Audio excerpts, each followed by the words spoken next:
মানুষের কত অদ্ভুত ধরনের শখই না থাকে, কিন্তু এই ছেলেটির ছোটবেলা থেকে একমাত্র শখ ছিল দুনিয়ার সবচেয়ে বড় এবং সবচেয়ে সুরক্ষিত লকারগুলো খুলে ফেলা। আর সেই শখ থেকেই এক পর্যায়ে সে হয়ে ওঠে একজন ভয়ঙ্কর ব্যাংক ডাকাত। তাদের লক্ষ্য থাকে পৃথিবীর সবচেয়ে ধনী 4টি শহর থেকে মিলিয়ন মিলিয়ন ডলার ডাকাতি করা। আর এই জন্য তারা 4টি প্রধান ডাকাতদের দ্বারা একটি গ্রুপ তৈরি করে। আর এরপর স্পেনের একটি ব্যাংক থেকে কয়েক মিলিয়ন ডাকাতির পর যখন টাকা নিয়ে তারা গাড়িতে উঠে পালিয়ে যাচ্ছিল, তখন তার গ্রুপের অন্য 3 জন সদস্য তাকে গাড়িতে না তুলেই সেখান থেকে ফেলে দেয়। ছেলেটির পেছনেই ছিল পুলিশ, কিন্তু সে কি পুলিশের হাত থেকে বেঁচে গিয়েছিল? আর তাদের তো আরও 3টা ব্যাংক ডাকাতির পরিকল্পনা ছিল, সেগুলিরই বা কী হলো? হ্যালো বন্ধুরা, এমনই একটা ইন্টারেস্টিং থিম নিয়ে তৈরি হয়েছে আর্মি অফ থিপস মুভিটি। যে মুভিটি দেখলে বুঝতে পারবেন দুনিয়ার সেরা সেরা লোকারগুলি খুলে কিভাবে ভয়ঙ্কর সব ব্যাংক ডাকাতি হয়ে থাকে। মানি হেইস্ট নিয়ে যদি কোনো মুভি থাকে, আমি বাজি ধরে বলতে পারি এই মুভিটি সবচেয়ে সেরা। তো বেশি কথা না বলে চলুন দেখা শুরু করা যাক অসাধারণ এই ডাকাতির মুভিটি। মুভির শুরুতে একটা ছেলেকে দেখা যায়, আর এই ছেলেটির নাম সেবাস্টিয়ান। যদিও সে একটা ব্যাংকে জব করে, কিন্তু তার অন্যতম একটা শখ হচ্ছে ইউটিউবে ভিডিও বানানো। আজকেও সে একটি ভিডিও শ্যুট করছিল, আর আজকের ভিডিওতে সে তার একটা প্রিয় গল্প বলছিল। গল্পটি ছিল একজন বিখ্যাত লকার মেকানিক হ্যান্স ওয়াগনারকে নিয়ে। বহু বছর আগে সে জার্মানির মিউনিক শহরে একটি কারখানায় লকার তৈরি করত। বহু বছর ধরে প্রাণপণ কঠোর পরিশ্রম করে সে 4টি বড় লকার তৈরি করেছিল। সেই 4টি লকারের নাম ছিল দাস রেইনগোল্ড, দি ভ্যালকোরি, দি সেইগফ্রিড অ্যান্ড ফাইনালি দ্য গটারডামারাং। হ্যান্স ওয়াগনারের এই লকার সেফটি ছিল পৃথিবীর সবচেয়ে সুরক্ষিত লকার, অর্থাৎ দুনিয়ার কোনো ব্যক্তিরই এই লকার খোলার সাধ্য ছিল না। তবে মজার ব্যাপার হচ্ছে এই লকারগুলো ছিল এক একটা ধাঁধা দিয়ে পরিপূর্ণ, যে ধাঁধাগুলি বিখ্যাত একজন অপেরা সঙ্গীত শিল্পী রিচার্ড ওয়াগনারের গানের মাধ্যমে তৈরি করা। অর্থাৎ এই গানের মধ্যেই এর উত্তর লুকিয়েছিল, যে ওই ধাঁধাগুলো সলভ করতে পারবে একমাত্র সেই লকারগুলো খুলতে পারবে। তবে এই লকারগুলো খোলার জন্য কয়েক ট্রিলিয়ন কম্বিনেশনও থাকতে পারে। কিন্তু হ্যান্স ওয়াগনার যখন এই 4টি লকার তৈরি শেষ করে, তখনই আকস্মিকভাবে একটা দুর্ঘটনায় তার স্ত্রী এবং বাচ্চাগুলো সব মারা যায়। তাই ওয়াগনার এতটাই কষ্ট পায় যে সে আরও একটি লকার তৈরি করে, আর সেটা তৈরি শেষে নিজেকে সেই লকারের মধ্যে বন্দি করে সেখানেই মারা যায়। তার আশেপাশের পরিচিত মানুষজন এবং বিশেষজ্ঞরা এই লকারটি খুলে ওয়াগনারকে বের করার অনেক চেষ্টা করে, কিন্তু দুর্ভাগ্যবশত তারা কেউই এই লকারটি খুলতে সক্ষম হয়নি। তাই তারা এই লকারটিকে ওয়াগনারের সমাধি হিসেবে ধরে নিয়ে সেটাকে সমুদ্রের মধ্যে ডুবিয়ে দেয়। ওয়াগনারের জীবন এখানেই শেষ হয়, কিন্তু থেকে যায় তার বিখ্যাত কাজ, সেই 4টি লকার, যেগুলো এখন পৃথিবীর বিভিন্ন প্রান্তে আছে। আর সেগুলোকে ধনী ধনী দেশের সব ব্যাংকের ভল্ট হিসেবে ব্যবহার করা হয়, যাতে করে ওই লকারগুলো ভেঙে কখনোই সেই ব্যাংক থেকে কোটি কোটি ডলার কেউ ডাকাতি করতে না পারে। ভিডিওটি রেকর্ড শেষ হলে সেবাস্টিয়ান তার ইউটিউব চ্যানেলে সেটি আপলোড করে। সে বহুদিন ধরে সেফ ক্র্যাকিং বা লকার ভাঙা নিয়ে ভিডিও আপলোড করেছে, কিন্তু দুঃখের বিষয় এখন পর্যন্ত তার ইউটিউব চ্যানেলে কোনো ভিউজ কিংবা সাবস্ক্রাইবার কিছুই আসেনি। এদিকে সেবাস্টিয়ান একটা ব্যাংকে জব করত। তার ইউটিউবে ভিডিও আপলোড শেষ হলে সে নাস্তা করে রেডি হয়ে জবে চলে যায়, কিন্তু ব্যাংকের এই বোরিং জব তার কিছুতেই ভালো লাগছিল না। মানুষের চেঁচামেচি, কাস্টমারদের ঝগড়া, এসব কিছু নিয়েই তার জীবনটা যেন অতিষ্ঠ হয়ে উঠেছে। তাই অনেক বিরক্ত হয়ে সে দুপুরে লাঞ্চ করতে শুরু করে, আর ক্লান্ত শরীর নিয়ে রাতে বাসায় ফিরে সে ঘুমিয়ে পড়ে। পরদিন আবারও তার সেই বিরক্তিকর কাজ শুরু হয়। এই জীবনটা তার কোনোভাবেই আর ভালো লাগতে থাকে না। তাই লাঞ্চের ফাঁকে সে তার ল্যাপটপটি ওপেন করে তার চ্যানেলে ঢুকে দেখতে পায় তার ভিডিওতে একটা ভিউজ হয়েছে, আর একজন কমেন্টও করেছে। সেই কমেন্টে লেখা ছিল, তুমি কি তোমার নিজের দক্ষতা রিয়েল লাইফে প্রমাণ করতে চাও? তাহলে এই ঠিকানায় চলে এসো। সেখানে একটা ঠিকানা এবং একটা পাসওয়ার্ডও লেখা ছিল। এক মুহূর্ত দেরি না করে বাসায় ফিরেই সে রাতের বেলা সেই ঠিকানায় চলে যায়। সেখানে গিয়ে একজন গার্ডকে সে পাসওয়ার্ডটা বললে লোকটি তাকে একটা বড় রুমে নিয়ে যায়। সেবাস্টিয়ান দেখতে পায় সেখানে বেশ কিছু লোক জড়ো হয়েছিল, আর এখানে একটা প্রতিযোগিতা চলছিল। এখানে কি হচ্ছে সেবাস্টিয়ান তার কিছুই বুঝতে পারে না, তবে কেউ হয়তো আগে থেকেই এই প্রতিযোগিতায় তার নাম লিখিয়ে রেখেছিল, তাই তাকেও একজন প্রতিযোগী হিসেবে ধরে নেওয়া হয়। এখানে সব প্রতিযোগীর সামনে একটি করে লকার রাখা হয়েছিল, আর প্রতিযোগিতার নিয়ম হচ্ছে নির্দিষ্ট সময়ের মধ্যে যে সবার আগে ওই লকার খুলতে পারবে সে এই প্রতিযোগিতায় বিজয়ী হবে। সেবাস্টিয়ান কিছু না বুঝে ওঠার আগেই প্রতিযোগিতা শুরু হয়ে যায়। ছোটবেলা থেকেই সেবাস্টিয়ান লকার খোলায় বেশ পড়াশোনা করেছিল। সে আসলে এগুলো নিয়ে সবসময়ই পড়ে থাকতো, কিন্তু থিওরিটিক্যাল স্কিল থাকলেও তার কখনো প্র্যাকটিক্যাল স্কিল ছিল না, অর্থাৎ সে কখনো বাস্তবে কোনো লকার খোলেনি। তবে প্রতিযোগিতা শুরু হওয়া মাত্রই সে কোনো কিছু না ভেবেই তার সামনে থাকা লকারটি খুলতে শুরু করে। হোস্ট ঘোষণা করে নির্দিষ্ট সময়ের মধ্যে প্রথম 4 জন যারা সবচেয়ে দ্রুত এই লকারটি খুলতে পারবে তারাই নেক্সট রাউন্ডে যেতে পারবে। প্রথম যে 4 জন লকার খুলতে পারে সেবাস্টিয়ান তাদের মধ্যে একজন, অর্থাৎ সে নেক্সট রাউন্ডে যেতে পেরেছে। 4 জনের কোয়ার্টার ফাইনাল পর্ব থেকে মাত্র 2 জন সেমিফাইনালে যেতে পারবে। কিছুক্ষণের মধ্যেই সবার সামনে আরও শক্তিশালী এবং বড় লকার নিয়ে আসা হয়, আর তারপর আবারও প্রতিযোগিতা শুরু হয়। প্রথমে একজন খুব দ্রুত তার লকারটি খুলে ফেললেও দ্বিতীয় জন হিসেবে সেবাস্টিয়ান তার লকারটি খুলে ফেলে, অর্থাৎ সেমিফাইনাল থেকে সে ফাইনাল রাউন্ডে যেতে পেরেছে। এবার ফাইনাল রাউন্ডের জন্য তাদেরকে 3 মিনিটের সময় বেঁধে দেওয়া হয়, আর তাদের সামনে নিয়ে আসা হয় আরও শক্তিশালী এবং বড় লকার, যেগুলো খোলা খুবই কঠিন ছিল। এবার মানুষজন তাদের জোয়া লাগাতে শুরু করে, তবে বেশিরভাগ মানুষই সেবাস্টিয়ানকে চিনত না, তাই তার পক্ষে কেউ জোয়া লাগায় না। কিছুক্ষণের মধ্যেই ফাইনাল রাউন্ডের প্রতিযোগিতা শুরু হয়, তবে প্রতিযোগিতার শুরুর 2 মিনিট পার হয়ে গেলেও সেবাস্টিয়ান এখনও লকারটি খুলতে শুরুই করেনি, বরং সে অন্য প্রতিযোগীর সাথে রিল্যাক্স মোডে গল্প করতে শুরু করে। তবে যখন মাত্র 30 সেকেন্ড তার হাতে সময় বাকি থাকে তখন সে লকারটি খুলতে শুরু করে, আর কিছুক্ষণের মধ্যেই সে তার অসাধারণ দক্ষতা দিয়ে লকারটি খুলে ফেলে। সুতরাং সে প্রতিযোগিতায় বিজয়ী হয়। সেখানে থাকা সব দর্শক তাকে উদ্দেশ্য করে হাততালি দিতে শুরু করে, কিন্তু সেই ভিড়ের মধ্যে সে একটা মেয়েকে দেখতে পায়। মেয়েটি তার দিকে এক দৃষ্টিতে তাকিয়েছিল। এই মেয়েটির নাম ছিল গোয়েন্ডোলিন, তবে উচ্চারণের সুবিধার্থে পুরো ভিডিওতে আমি তাকে লিনা বলে ডাকবো। লিনার বয়স যখন ছোট ছিল তখন থেকেই সে দুনিয়ার সেরা চোর ছিল। তারপর যখন তার বয়স 6 বছর তখন থেকেই সে মানুষের হাতে থাকা দামি দামি ঘড়ি চুরি করত, আর যখন তার বয়স মাত্র 16 বছর তখন সে মানুষের কার চুরি করত, আর মাত্র 17 বছর বয়সে সে ইন্টারপোলের রেড অ্যালার্টে ছিল, কারণ সে তখনই একটা বড় ব্যাংক ডাকাতি করেছিল। পরদিন সকালে সেবাস্টিয়ান তার রুটিন মতো ব্যাংকে কাজে গিয়েছিল, কিন্তু তখনই তার সামনে হঠাৎ লিনা উপস্থিত হয়। কিন্তু সেবাস্টিয়ান তাকে দেখে বলে, আমার মনে হয় আমি তোমাকে চিনি, তুমি গতরাতে ওই অদ্ভুত প্রতিযোগিতার সময় ছিলে। লিনা তখন তাকে বলে, আমার জন্যই তুমি কালকে প্রতিযোগিতায় অংশ নিতে পেরেছিলে, কারণ আমি তোমার নাম রেজিস্ট্রেশন করিয়েছিলাম। সেবাস্টিয়ান তখন বুঝতে পারে তার ইউটিউব চ্যানেলের সেই 1 ভিউয়ার এই মেয়েটি। এরপর কিছুক্ষণ এটা ওটা নিয়ে কথা বলার পর সেবাস্টিয়ান যখন লিনাকে জিজ্ঞেস করে তোমার আসল পরিচয় কি, তখন লিনা তাকে বলে, আমি একজন চোর। ওই যে তোমার পাশে যে ভদ্রলোককে দেখতে পারছো, ওই ভদ্রলোকের ঘড়ি এটাকে আমি এখানে আসার পরই চুরি করেছি। আর ওই যে দূরে ওই কাপলকে দেখতে পারছো, এটা ওদের ওয়েডিং রিং, এটাও আমি এখান থেকেই চুরি করেছি।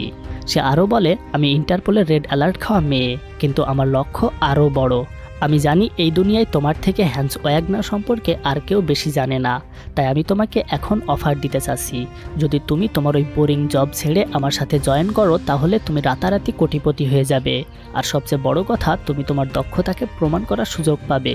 কারণ যখন হ্যান্স ওয়াগনার মারা গিয়েছিল তখন তার 96 ঘন্টার মধ্যে 4টি লকার 4টা জায়গায় পাঠিয়ে দেওয়া হয়েছিল, আর সেগুলো এখন সেসব দেশের ব্যাংকের ভল্ট হিসেবে ব্যবহার করা হয়। তাই আমরা প্ল্যান করেছি ওই 4টা লকার ভেঙে সেখানে থাকা সব টাকা আমরা ডাকাতি করব। হ্যান্স ওয়াগনারের লকার ভেঙে ডাকাতি করার কথা শুনে সেবাস্টিয়ান খুবই এক্সাইটেড হয়ে পড়ে। সে বিশ্বাসই করতে চাচ্ছে না যে সত্যিই এই লকারগুলো খোলার একটা সুযোগ তার সামনে আসবে। তাই যতটা না টাকার ব্যাপার এখানে প্রধান হয়ে দাঁড়ায়, তার চেয়ে বরং ওই লকারগুলো খোলার ইচ্ছায় তার কাছে বেশি এক্সাইটেড পূর্ণ মনে হয়। তাকে এই অসাধারণ অফার দেওয়ার পর মেয়েটি একটা অ্যাড্রেস লিখে সেখান থেকে চলে যায়, আর সেবাস্টিয়ান তার বোরিং ব্যাংকে কাজ করতে করতে ডাকাতির কথাই ভাবছিল। রাতের বেলা বাসায় ফিরে সেবাস্টিয়ান টিভিতে নিউজ দেখছিল। নিউজে বলছিল আমেরিকার নেভাডাতে জম্বি ভাইরাসের মতো এক ধরনের ভাইরাসের উৎপত্তি হয়েছে, আর মানুষ সব জম্বিদের মতো আচরণ করছে। সেবাস্টিয়ান অনেক ক্লান্ত ছিল, তাই টিভি দেখতে দেখতে তার একটু ঘুমের ভাব আসছিল। কিন্তু হঠাৎ করে সে তার রুমের বাইরে দরজায় টোকা পড়ার শব্দ শুনতে পায়। সে ধীরে ধীরে সামনে এগিয়ে যায় এবং দরজার লুকিং হোলতে দেখতে পায় সেখানে একটি মেয়ে তার জন্য দাঁড়িয়ে আছে। সেবাস্টিয়ান দরজা খুলে মেয়েটির দিকে এগিয়ে যায়, কিন্তু এই বাচ্চাটি ছিল একটি জম্বি। হঠাৎ করে মেয়েটি তাকে আক্রমণ করে, আর ঠিক সেই মুহূর্তেই তার ঘুম ভেঙে যায়। আসলে টিভি দেখতে দেখতে সে ঘুমিয়ে পড়েছিল, আর ঘুমের মধ্যে সে স্বপ্নে জম্বি দেখছিল। ঘুম ভেঙে যাওয়ার পর সে সিদ্ধান্ত নেয় লিনার দেওয়া ঠিকানায় গিয়ে সে দেখবে কি হয়। জীবন তো এভাবে আর চলতে পারে না। তাছাড়া সেখানে তার ওয়াগনারের বানানো লকার খোলার হাতছানি আছে, যেটা তার সারা জীবনের ইচ্ছা ছিল। তাই সে দ্রুত সবকিছু গুছিয়ে নিয়ে লিনার দরজায় নক করে। ভিতরে গিয়ে সে আরও বেশ কিছু লোকের সাথে সেবাস্টিয়ানের পরিচয় করিয়ে দেয়। এদের সবার বিশেষ বিশেষ দক্ষতাও আছে। এই মেয়েটির নাম কারিনা। সে তার 8 বছর বয়স থেকেই একজন মাস্টার হ্যাকার। মাত্র 10 বছর বয়সে সে তার ল্যাপটপ ইউজ করেই pirates of the Caribbean 2 hack করে ফেলেছিল। আর এই লোকটির নাম রোলিভ। সে একজন মাস্টার ড্রাইভার। গাড়ি চালনায় তার চেয়ে বেশি দক্ষতা সারা পৃথিবীতে খুব কম মানুষেরই আছে। আর ফাইনালি এই লোকটির নাম ব্রাড কেইজ। ছোটবেলায় স্কুলের বন্ধুদের থেকে মার খেয়ে এসে সে জিম করা শুরু করেছিল, তাই এখন সে একজন অ্যাকশন হিরো। তবে তার আরেকটা পরিচয় আছে, সেটা হচ্ছে সে লিনার বয়ফ্রেন্ড। তারা দুজন রিলেশনে আছে। এবার তাদের এই 5 জনের টিমকে নিয়ে তারা তাদের প্ল্যান আলোচনা করে। প্রথমেই কারিনা ম্যাপ বের করে সবাইকে দেখায় ওই লকার 3টির অবস্থান কোথায় আর সেগুলো এখন কোথায় আছে। প্রথম লকারটির নাম ছিল দি রেইন গোল্ড, আর এখন এটি ফ্রান্সের প্যারিসে একটি ব্যাংকের ভল্ট হিসেবে ব্যবহার করা হয়। এই লকারটি খোলার জন্য 430 মিলিয়ন কম্বিনেশন থাকতে পারে, অর্থাৎ এই লকারটি খুলতে হলে 430 মিলিয়নের মধ্যে যে কোনো একটি ডিজিট কাজ করবে। তবে অদ্ভুত ব্যাপার হচ্ছে বাকি লকার 2টার থেকে এটি বরং অনেক কম কম্বিনেশন। 2 নম্বর লকারটির নাম ছিল দি ভ্যালকরি, আর এটা চেক রিপাবলিকের রাজধানী প্রাগের সবচেয়ে সিকিউরিটি ভল্ট হিসেবে ব্যবহার করা হচ্ছে। আর এই লকারটি খোলার জন্য 250 বিলিয়ন কম্বিনেশন থাকতে পারে, অর্থাৎ 250 বিলিয়ন কম্বিনেশনের মধ্যে যে কোনো একটি ডিজিট এখানে কাজ করবে। তবে এই ভল্টে টাকার পরিমাণও অনেক বেশি আছে, আর সেটা হচ্ছে $40 মিলিয়ন। অর্থাৎ তারা এই ভল্টটি খুলতে পারলে $40 মিলিয়ন পেয়ে যাবে। আর ফাইনালি 3 নম্বর লকারটির নাম ছিল দি সেইগফ্রিড। এই লকারটি এখন সুইজারল্যান্ডের সেন্ট মর্টিস নামের একটি ক্যাসিনোর ভল্ট হিসেবে ব্যবহার করা হয়। এই লকারটি খোলার জন্য 72 ট্রিলিয়ন কম্বিনেশন থাকতে পারে, আর এই ভল্টে রাখা টাকার পরিমাণ $100 মিলিয়ন। তাদের প্ল্যান করা শেষ হয়ে গেলে প্রথমেই তারা ফ্রান্সের রাজধানী প্যারিসে চলে যায় তাদের প্রথম ডাকাতিটি করার জন্য। গাড়ির মধ্যে আবারও প্ল্যান সেরে তারা চলে যায়। প্রথমে সেবাস্টিয়ান একজন ক্রেতা সেজে ব্যাংকের মধ্যে প্রবেশ করে, তবে সে প্রথমেই বাথরুমে চলে যায় আর সেখানে গিয়ে বসে থাকে। আর তারপর লিনা সিকিউরিটি গার্ডের থেকে কৌশলে চাবিটি চুরি করে ব্যাংকে প্রবেশ করে। তারপর সে একটি ব্যাগ ডিপোজিট হিসেবে ভল্টে রাখতে চায়। একজন মহিলা তার সাথে গিয়ে তাকে ভল্টটি চিনিয়ে দিয়ে আসে। আর তারপর কারিনা সুন্দরী মডেল সেজে ব্যাংকে প্রবেশ করে এবং সে একজন লোকের কাছে গিয়ে কেউ ইংলিশে কথা বলতে পারে কিনা জিজ্ঞেস করে। লোকটি তখন সেই মহিলাটিকে ডাকে, আর এই সুযোগে লিনা সেখান থেকে বের হয়ে সেবাস্টিয়ানকে সাথে নিয়ে সেই ভল্টে প্রবেশ করে যেখানে টাকা রাখা ছিল। ভল্টে প্রবেশ করেই লকারটি দেখে সেবাস্টিয়ান খুব এক্সাইটেড হয়ে পড়ে। লকারটির কাছে গিয়ে সেটাতে অনেক আবেগ নিয়ে সে হাত বোলাতে থাকে। এই লকারগুলো নিয়ে সে এত পরিমাণে পড়েছে এবং ভেবেছে, কিন্তু কখনো এগুলো সরাসরি দেখার সুযোগ পায়নি। এই প্রথম সে একটি ওয়াগনারের লকারে হাত দিয়ে দেখছে। সেটাতে হাত বোলানো হয়ে গেলে অবশেষে সে লকারটি খোলার জন্য প্রস্তুত হতে শুরু করে, কিন্তু লকার খোলার বদলে সে এটার ইতিহাস নিয়ে লিনার সাথে গল্প করতে শুরু করে, কারণ সে অনেক এক্সাইটেড ছিল। কিন্তু লিনা তাকে দ্রুত লকারটি খুলতে বলে। তারপর সেবাস্টিয়ান তার মোবাইল ফোনটি বের করে সেটাতে একটা গান প্লে করে দিয়ে লকারটি খুলতে শুরু করে। যদিও তার হাত কাঁপছিল, কিন্তু খুব মনোযোগ দিয়ে সে লকারের হুইলগুলো ঘোরাতে শুরু করে। 430 মিলিয়ন কম্বিনেশনের মধ্যে কোনটা কাজে লাগবে সেটা সে নিজেও জানে না, তাই সে খুব সাবধানে লকারটি খুলতে থাকে। আর কিছুক্ষণ চেষ্টার পরে লকারের প্রথম হুইলটি সে খুলে ফেলে, আর অবশেষে সে একটি বিখ্যাত ওয়াগনারের রেইন গোল্ড লকার খুলে ফেলেছে। এটি খুলে ফেলার পর সেখানে থাকা টাকাগুলো দেখে সে যতটা না খুশি হয় তার চেয়ে বরং বেশি খুশি হয় যে সে একটি ওয়াগনারের লকার খুলে ফেলেছে। এরপর নিজেই সে নিজের প্রশংসা করতে থাকে এবং হাতে তালি দিতে থাকে। আর তারপর তারা দুজন ভল্টে ঢুকে সেখানে থাকা টাকাগুলো নিতে শুরু করে। টাকা ভরা শেষ হলে সেবাস্টিয়ান এবং লিনা ব্যাগ নিয়ে বের হয়ে যায়, কারণ ব্রাড সেই মহিলাটিকে এদিকে ব্যস্ত রেখেছিল। আর তারপর ধীরে ধীরে লিনাও সেখান থেকে বের হয়। সবাই মিলে গাড়িতে এসে যখন বুঝতে পারে তারা সহজভাবে ডাকাতিটি করে ফেলেছে, তখন সেবাস্টিয়ান তো অবাক হয়ে যায়, কারণ এত সহজে তারা একটা ব্যাংক ডাকাতি করে ফেলতে পারবে এটা সে কখনো কল্পনাও করেনি। ব্যাংকের কর্মকর্তা কর্মচারীদের কিছু বুঝে ওঠার আগেই তারা গাড়ি নিয়ে সেখান থেকে পালিয়ে যায়। আর তারপর ইন্টারপোলের পুলিশের কাছে নোটিশ যায়। পুলিশের এই অফিসারের নাম ছিল ডিলাক। পুলিশ যদিও লিনা এবং ব্রাডকে আগে থেকে ধরার চেষ্টা করছিল, কিন্তু তারপর তারা যখন জানতে পারে ফ্রান্সের প্যারিসের একটি ব্যাংকে ডাকাতি হয়েছে, তখন সিসিটিভি ফুটেজ চেক করে তারা বুঝতে পারে এই ডাকাতিটিও লিনার দলই করেছে। ডিলাক তার বাকি অফিসারদেরকে লিনা এবং ব্রাডদের সম্পর্কে যথেষ্ট বুঝিয়ে দেন এবং তিনি বলেন তারা ওয়াগনারের লকারগুলো ভাঙার চেষ্টা করতে পারে, কারণ যেহেতু তারা একটি লকার ভাঙতে পেরেছে তাই তারা বাকিগুলো চেষ্টা করবে। সুতরাং আমি এখন জানি তাদের পরবর্তী গন্তব্যস্থল কোথায় হতে পারে। এদিকে এরা ডাকাতি করে রিল্যাক্সে পার্টি এনজয় করছিল। পার্টি শেষে সেবাস্টিয়ান লিনার সাথে বসে গল্প করছিল। তারা দুজন তাদের দুজনের ছোটবেলাটাকে শেয়ার করছিল। লিনা ছিল অনেক ধনী ঘরের সন্তান, কিন্তু তার চুরি করার প্রতি বেশি মনোযোগ ছিল। আর সেবাস্টিয়ান তো বাইরে বন্ধুদের সাথে খেলা বাদ দিয়ে নিজের রুমে বসে লকার ভাঙা শিখত। গল্প করতে করতে সেবাস্টিয়ান লিনার প্রতি কিছুটা দুর্বল ফিল করে। তার হয়তো তাকে ধীরে ধীরে পছন্দ হতে শুরু করেছে। যাই হোক, তারপর তারা পরবর্তী মিশনে ডাকাতি করতে চলে যায়। আর অন্যদিকে ইন্টারপোল পুলিশের সব অফিসার চেক রিপাবলিকের এই ব্যাংকের দিকে নজর রাখছিল, কারণ ওয়াগনারের পরের লকারটি এখানেই ছিল। তারা গাড়ির মধ্যে নিজেদের প্ল্যান সেরে সবাই নিজেদের কানে স্পিকার লাগিয়ে নেয়, যাতে একে অপরের সাথে তারা সহজেই যোগাযোগ করতে পারে। প্রথমেই সেবাস্টিয়ান ব্যাংকের একজন কর্মচারী সেজে ব্যাংকে প্রবেশ করে। সিকিউরিটি গার্ড তার পরিচয়পত্রটা চেক করার জন্য মেশিনে ধরতেই কারিনা তার কম্পিউটার থেকে হ্যাক করে সেটা সলভ করে দেয়। এতে করে সেবাস্টিয়ান সহজেই ব্যাংকে ঢোকার পারমিশন পেয়ে যায়। এবার সেবাস্টিয়ানকে কারিনা তার গাড়ির মধ্য থেকেই ভল্টে ঢোকার রাস্তা বলে দিচ্ছিল। সেই অনুযায়ী সেবাস্টিয়ান সেখানে চলে যায়। অন্যদিক থেকে লিনা ততক্ষণে ভল্টের কাছাকাছি পৌঁছে গিয়েছিল, তাই সে দ্রুত সেবাস্টিয়ানকে সেখান থেকে রিসিভ করে ভল্টের দিকে নিয়ে যায়।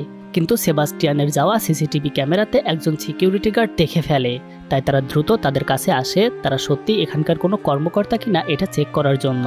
সেবাস্টিয়ান এবং লিনা যখনই এলিভেটর থেকে ভল্টে প্রবেশ করে ঠিক তখনই সেখানে সিকিউরিটি গার্ড চলে আসে, কিন্তু লিনা তাদেরকে মেরে বাইরে ফেলে রাখে। তারপর দুজনে গিয়ে সেই বিখ্যাত লকারের সামনে দাঁড়ায়। সেবাস্টিয়ান নিজের ফোন বের করে একটা গান প্লে করে দেয়। তারপর সে দি ভ্যালকোরি নামের সেই লকারের ইতিহাস লিনাকে বলতে শুরু করে। আর এর মধ্যেই সে লিনাকে জিজ্ঞেস করে সে আর ব্রাড রিলেশনে আছে, এটা সে আগে কখনো কেন তাকে বলেনি। এটা শোনার পর লিনা তাকে বলে এটা নিয়ে আলোচনা করার উপযুক্ত জায়গা এটা না, তুমি তোমার কাজ করো।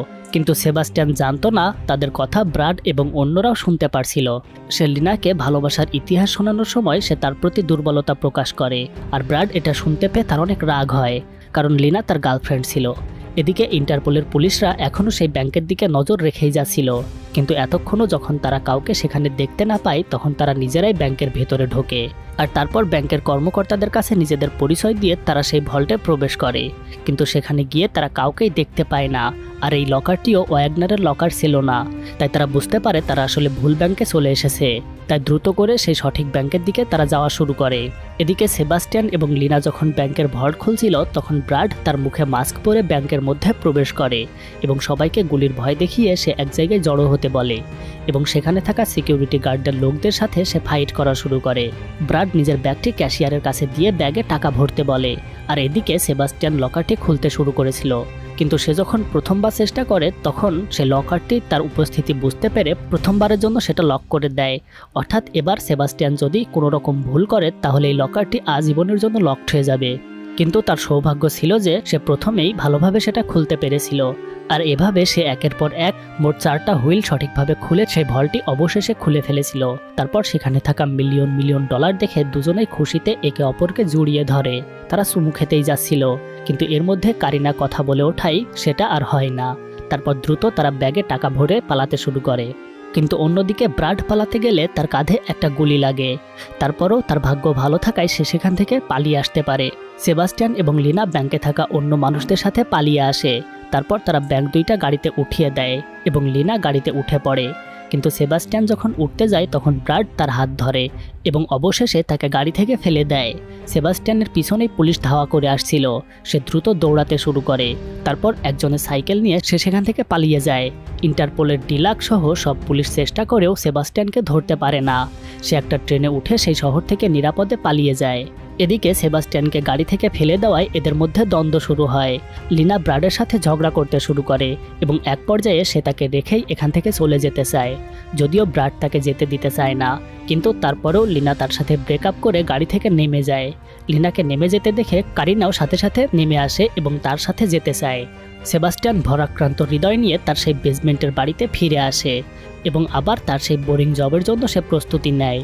কিন্তু সে যখন একটা কাপে কফি ঢেলে খেতে যাবে ঠিক তখনই লিনা এবং কারিনা সারপ্রাইজ বলে চিৎকার করে ওঠে। তারা দুজন সেবাস্টিয়ানকে সরি বলে তাদের সাথে ঘটে যাওয়া গল্পটা বলে এবং আবারও তাকে তাদের টিমে আসতে বলে, কারণ এখনও তাদের 3 নম্বর লকারটি ভেঙে ডাকাতি করা শেষ হয়নি আর তারা 3 জন এখন এক টিমের হয়ে কাজ করতে চায়। কিন্তু এটা শুনে সেবাস্টিয়ান কিছুতেই তাদের সাথে যোগ দিতে চায় না। সে বলে আমি আবারও আমার সেই স্টুপিড জবে ফিরে যেতে চাই। সে যখন চলে যাচ্ছিল তখন লিনা তাকে বলে তুমি কি ওয়াগনারের 3য় এবং শক্তিশালী লকার সিগফ্রিডকে ভাঙতে চাও না? এমন দারুণ একটা সুযোগ পেয়েও তুমি এটা হাতছাড়া করবে? তার এই কথা শুনে সেবাস্টিয়ান আবারও ফিরে আসে। তারপর যতটা না টাকার লোভে তার চেয়ে বেশি ওই লকারটিকে ভাঙার লোভে সে আবারও লিনাদের টিমে যোগ দেয়।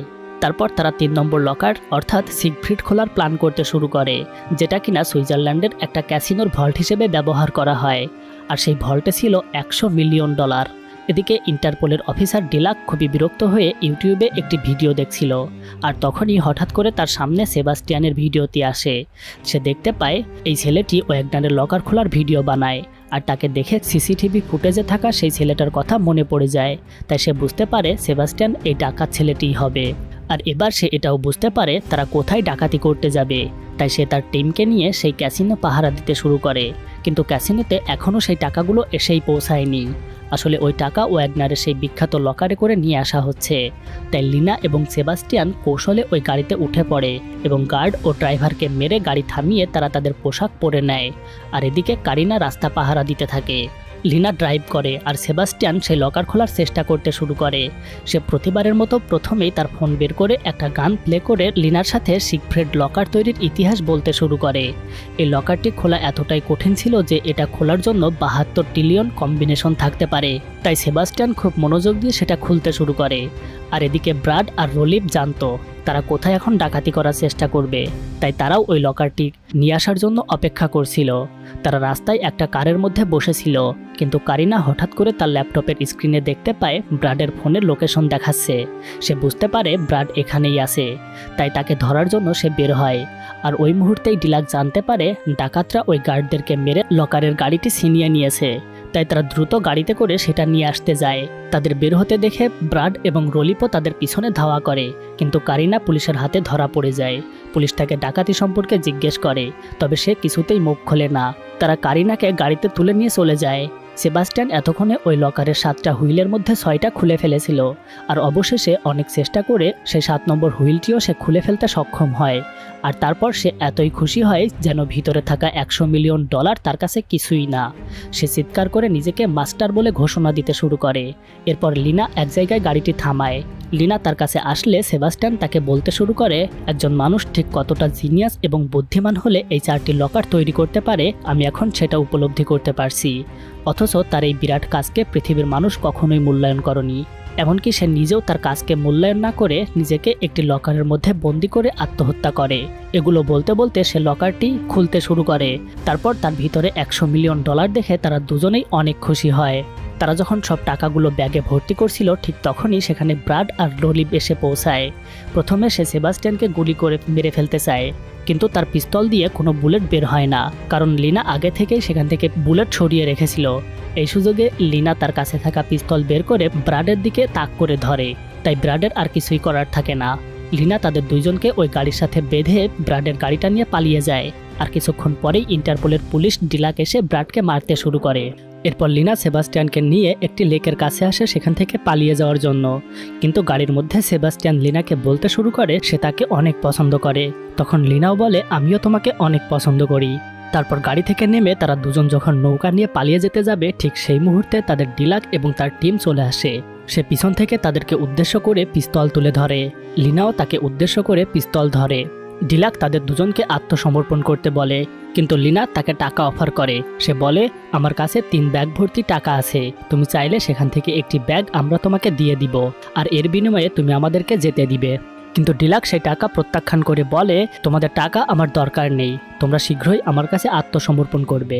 লিনা যখন বুঝতে পারে তার আর কিছুই করার নেই তখন সে ডিলাককে বলে তুমি যদি আমাকে ধরতে চাও তাহলে ধরতে পারো, কোনো সমস্যা নেই, কারণ আমি জানি আমি একজন অপরাধী। তবে তুমি সেবাস্টিয়ানকে ছেড়ে দিবে, কারণ সে কোনো অপরাধী না, আমরাই তাকে টার্গেট করে আমাদের দলে নিয়েছিলাম। আর তুমি যদি তাকে যেতে দাও তাহলে আমি তোমার কাছে আত্মসমর্পণ করব, আর না হলে আমি তোমাকে গুলি করব, এতে আমার যা ক্ষতি হয় হবে। ডিলাক তখন বুঝতে পারে লিনা সত্যি কথাই বলছে, কারণ সেবাস্টিয়ান সামান্য একজন ব্যাংক কর্মকর্তা, কিন্তু তাকে ফাঁসিয়ে তারা এখানে নিয়ে এসেছে, আর এ কারণেই লিনার এই প্রস্তাবে সে রাজি হয়। ডিলাক তখন সেবাস্টিয়ানকে চলে যেতে বলে, কিন্তু সে লিনাকে ফেলে কোনোভাবেই যেতে চায় না। তখন লিনা তাকে বলে তুমি যদি এখান থেকে পালিয়ে যেতে সক্ষম হও তাহলে আমি জেল থেকে বের হয়ে তোমাকে কোনো না কোনোভাবে ঠিকই খুঁজে বের করব, কিন্তু আমরা দুজন একসাথে জেলে গেলে আমাদের দুজনের পালাতে সমস্যা হবে। তার এইসব কথা শুনে সেবাস্টিয়ান সেখান থেকে পালাতে রাজি হয়। তারপর সে ধীরে ধীরে নৌকায় ওঠে আর অবশেষে সেখান থেকে পালিয়ে যায়। বেশ কিছুটা দূরে এসে সেবাস্টিয়ান তার স্পিডবোট থামিয়ে ব্যাগ চেক করে দেখতে পায় লিনা তার জন্য নতুন একটি দেশের পাসপোর্ট তৈরি করে দিয়েছে এবং তাকে একটি বিমানের টিকিটও কিনে দিয়েছে, যাতে করে সে নিরাপদভাবে যুক্তরাষ্ট্রে পালিয়ে যেতে পারে।